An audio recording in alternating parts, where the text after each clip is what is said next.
Visiting the Met website, you're able to explore different art collections that they place.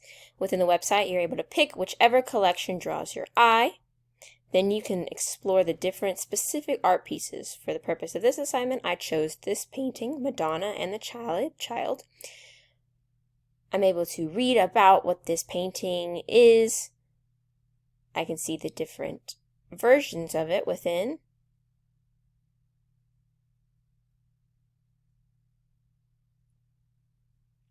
Down below it provides the details and different additional information that is supplementary to the picture. So that is anywhere from the catalog entry that includes different information on parts of it like the picture, history, etc.